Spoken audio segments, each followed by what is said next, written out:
Hello दोस्तों, good morning, Radhe Radhe. आप लोग कैसे हैं? आई होप आप लोग बहुत अच्छे होंगे, स्वस्थ होंगे, मस्त होंगे। तो देखिए, आज मैं भी बात करूंगी कि सर्दियों में लड्डू गोपाल की पूजा सेवा कैसे करें। सर्दियां हैं तो क्या उनको डेली स्नान कराएं? क्या सर्दियों में उनके वस्त्र को डेली हम धुलें? इस बात का आप लोग ध्यान जरूर दीजिएगा। और इस पूरी जानकारी जानने के लिए वीडियो में आप लोग बने रहिएगा और ढेर सारा प्यार दीजिएगा। वीडियो वॉच करके देखिएगा। तो दोस्तों, चलिए वीडियो शुरू कर देते हैं कि लड्डू गोपाल की। तो देखिए दोस्तों, क्या होता है कि जैसे डेली हम अपने लाला को जगा रहे हैं, तो बहुत ऐसे लोग हैं, जैसा आप लोग भाव दे रहे हैं वैसा ही भाव उनको चाहिए। तो देखिए दोस्तों, बहुत ऐसे लोग हैं कि उनको स्नान कराना चाहते हैं और कुछ लोग हैं उनको स्नान नहीं। तो इस बात का आप लोग ध्यान ज़रूर दीजिएगा। तो देखिए दोस्तों, हैं तो हमारे प्रभु ना, जैसे भाव तो है हमारे बच्चों वाला, लेकिन फिर भी हमारे प्रभु हैं। तो मैं तो अपने ठाकुर जी को डेली स्नान कराती हूँ और सर्दियाँ बहुत ज़्यादा हैं। तो इस बात का आप लोग ध्यान दीजिए। अगर स्नान करा रहे हैं, जो लोग स्नान कराते हैं, तो हल्की गुनगुने जल से उनको स्नान ज़रूर कराइए। इसमें कोई तो जैसे डेली उठा जगाया जाता है, वैसे मैं डेली अपने लाला को जगा लेती हूँ। जगाने के बाद उनको मैं हल्के गुनगुने पानी का तुलसी दल से उनको मैं भोग लगाती हूँ।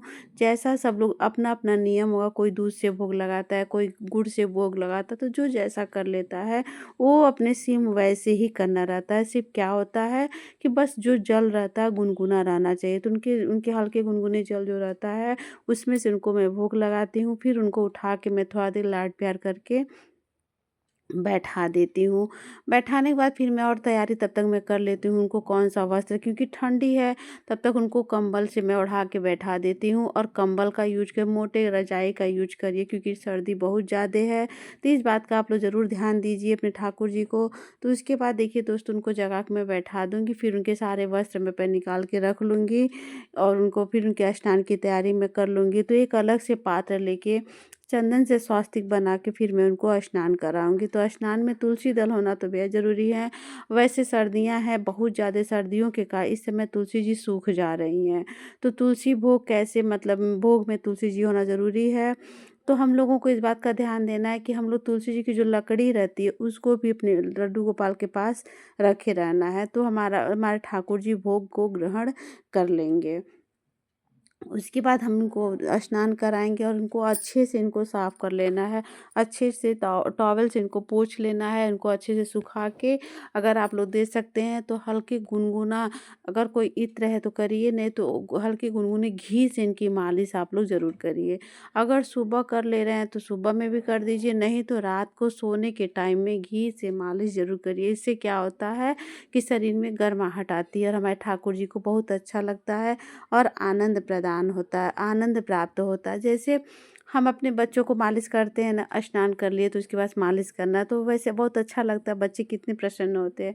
तो वैसे हमको अपने ठाकुर जी की सेवा भी ऐसे करनी रहती है। उसके बाद फिर हम लोग को क्या करना है, उनको वस्त्र पहना देना है। तो बहुत ऐसे लोग हैं दोस्तों कि ऊनी वस्त्र पहना रहे हैं, ऊनी ड्रेस जो पहना रहे हैं, तो कॉटन का ड्रेस भी पहना के पहनाते हैं और ऐसे भी। तो मैं दोनों तरह कर देती हूँ। मैं कभी-कभी अगर बहुत हल्का है तो मैं नीचे कॉटन का भी ड्रेस पहना के फिर मैं ऊपर से ऊनी ड्रेस पहना देती हूँ। और कभी अगर ऊनी ड्रेस मेरा मोटा है तो मैं कॉटन का नहीं पहनाती हूँ, सिर्फ़ ऊनी ड्रेस पहना के मैं उनको फिर मैं पहना उनका श्रृंगार कर देती हूँ और बहुत ज़्यादा श्रृंगार भी नहीं करती हूँ।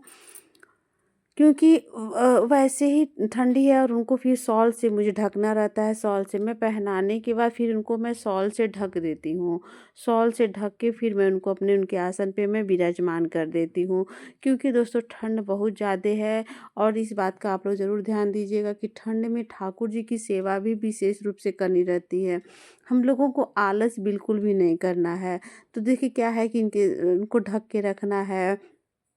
जितनी बार भी आप लोग भोग लगाएँ, जिस चीज़ का भी आप लोग भोग लगा रहे हैं, ठाकुर जी की भोग वो गुनगुना ही होना चाहिए।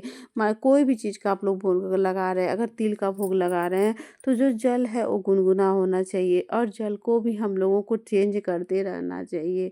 जो भी हम लोग भोग जितनी बार लगा रहे हैं, उतनी बार हमको ठाकुर जी का जल भी चेंज करते रहना चाहिए। इस बात का आप लोग ज़रूर ध्यान दीजिएगा। क्योंकि बहुत ऐसे लोग हैं कि बोलते हैं अगर हम देखिए दोस्तों ड्रेस वाली बात है, तो वो लोग बोलते हैं ऐसे पहना दो, तो अपना भाव जैसा आपका भाव लगे वैसे सेवा आप लोग दीजिए, जैसा आप लोग को सही लगे। जिसकी सबकी अपनी-अपनी वो है, ज जैसा आपको सेवा लगे वैसी सेवा आप लोग ज़रूर दीजिए अपने ठाकुर जी को। सिर्फ़ हमारे ठाकुर जी को ठंड से बचाना रहता है। तो मैं देखिए इनको उन्हें ड्रेस पहना के इनको मैं रखी हूँ, और कभी और इनको जो उनका जो आसन होता है, इनका जो बिस्तर है, मैं देखिए यहाँ पे भी देखिए कंबल मैं बिछा दी हूँ कि इससे इनको नीचे से भी गर्माहट रहे। देखिए इनके सिंहासन पे भी मैं कंबल बिछा के रखी हूँ, इनके बिस्तर पे भी मैं कंबल बिछा के रखी हूँ, और इनको ओढ़ने के लिए भी कंबल और रज़ाई दोनों का मैं यूज़ करती हूँ। तो दोस्तों क्योंकि ठंड बहुत ज़्यादा है इस समय, ठंडी की वजह से हालत सबकी ख़राब है। तो हम लोग इस बात का ध्यान ज़रूर दीजिएगा। आलस हम लोग को बिल्कुल नहीं करना है। तो तुलसी जी देखिए अभी थोड़ा-सा हरी-भरी हैं, तोड़ के लाए हैं। क्योंकि आज सुबह मैं तुलसी जी को तोड़ के लाई हूँ, क्योंकि तुलसी जी इस समय बहुत जल्दी सूख जा रही हैं मंदिर में ठंड की वजह से, क्योंकि पानी में रखे-रखे वैसे गर्मियों के मौसम में तो हरी-भरी रहती थी, 3-4 दिन आराम से चल जाता था। और इस समय नहीं चल पा रहा है दोस्तों, क्योंकि ठंड इतना है ना कि तुलसी जी सूख जा रही हैं।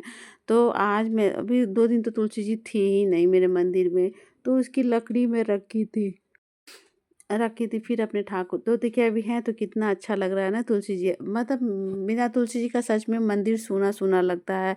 थी नहीं तो मुझे अच्छा नहीं लग रहा था, लेकिन मैं फिर लेके आई हूँ तोड़ के और अपने मंदिर में रखी हूँ, तो इससे क्या होगा हमारे मंदिर की रौनक बढ़ गई है, और ठाकुर जी के पास इतनी मतलब इतना अच्छा लग रहा था। और मेरा एक छोटा-सा ये मंदिर देखिए ठाकुर जी का है। आप लोग को ठाकुर जी का मंदिर कैसा लगता है? आप लोग प्लीज़ कमेंट में बताइएगा। मैं बहुत बड़ा मंदिर नहीं है, तो देखिए इनके पास में क्या-क्या सजावट में बहुत ज़्यादा, क्योंकि मेरे पास जगह की कमी है थोड़ी, जगह की कमी नहीं, सिर्फ़ अपने ठाकुर जी को मैं परेशान नहीं करना चाह रही हूँ। और मैं अगर दोस्तों कभी ऐसा मेरे साथ हुआ है, मेरे साथ हो चुका है, मैं ठाकुर जी का अगर जगह चेंज करती हूँ, तो मेरे दिमाग में बहुत सारी उलझन होने लगती है। मेरे और हस्बैंड वाइफ में या घर में कलह हो जाता है, तो इसलिए मैं मतलब मैं मान चुकी हूँ, मैं ठाकुर जी को इस जगह से कहीं जाना नहीं है, तो इसलिए हमारे ठाकुर जी यहीं रखे हैं। मैं यहीं इनको विराजमान करके रखी हूँ, और बहुत अच्छा लगता है, छोटा-सा मंदिर मेरा है। तो आप लोग बताइएगा कि आप लोग अपने ठाकुर जी की सेवा कैसे करते हैं? मैं सर्दियों में से भले ही बहुत ठंड है दोस्तों, लेकिन मैं स्नान इनको डे थोड़ा-सा स्नान कराती हूँ, लेकिन स्नान ज़रूर कराती हूँ। इससे क्या होता है ना, मैं ठाकुर जी का भी मूड थोड़ा फ्रेश हो जाता है और हम लोगों का भी मूड फ्रेश हो जाता है। देखिए कभी-कभी ऐसा होता है अगर हम लोग स्नान नहीं किए, हमारे बच्चे स्नान नहीं किए तो अच्छे नहीं लगते हैं। भले उनका मैं चेंज कर दी कपड़ा, अच्छा नहीं रहता, इसलिए हमारे ठाकुर जी तो हमारे प्रभु हैं, भाव हम दिए हैं ना, अपने बच्चों वाले भाव दिए हैं तो हमारे प्रभु ही ना वो। तो आप लोग बताइएगा कि आप लोग ठाकुर जी की सर्दियों में सेवा कैसे कर रहे हैं? मैं स्नान भी करा रही हूँ, और एक दोस्तों डेली वस्त्र धुलने की बात मैं बताना आप लोगों को भूल गई कि क्या डेली ठाकुर जी का वस्त्र धुलना चाहिए? तो देखिए दोस्तों जैसा आपको अगर आपके पास बहुत ज़्यादा कपड़े हैं तो आप लोग धुल लीजिए इकट्ठा करके, तो मैं ऐसे मैं डेली का नहीं धुल पा रही हूँ।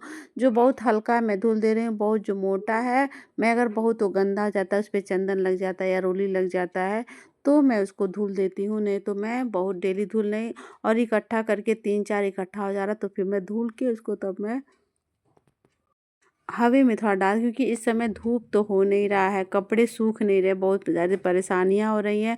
तो इसलिए अगर मतलब डेली धुल के आप लोग अपने ठाकुर जी को परेशान मत करिए, क्योंकि कपड़े सूख नहीं रहे हैं, और कपड़े जो धुलते हैं उसका जो जल होता है उसको हम लोगों को एक मतलब गमले में डाल देना चाहिए।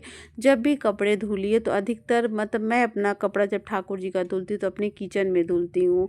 बेसिन साफ़ करके फिर मैं किचन में ही अपने कपड़े धुलती हूँ। क्योंकि ठाकुर जी के जो जल होता है ना उसको हम लोगों को पैरों के नीचे या गंदगी जगह मतलब गंदे जगह नहीं फेंकना चाहिए, चाहे उनके स्नान का जल हो या उनके वस्त्रों का जल हो या बर्तन मतलब कोई भी जल हो, उसको इस बात का आप लोग ध्यान ज़रूर दीजिएगा। बहुत ऐसे लोग हैं थोड़ा सा मतलब वो कर देते हैं,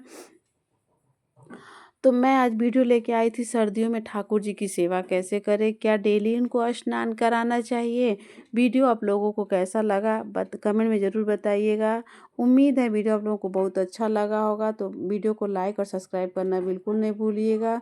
बेल आइकन प्रेस कर लीजिएगा। तो दोस्तों मिलते हैं नेक्स्ट वीडियो में। सभी लोगों को राधे राधे, जय श्री कृष्णा।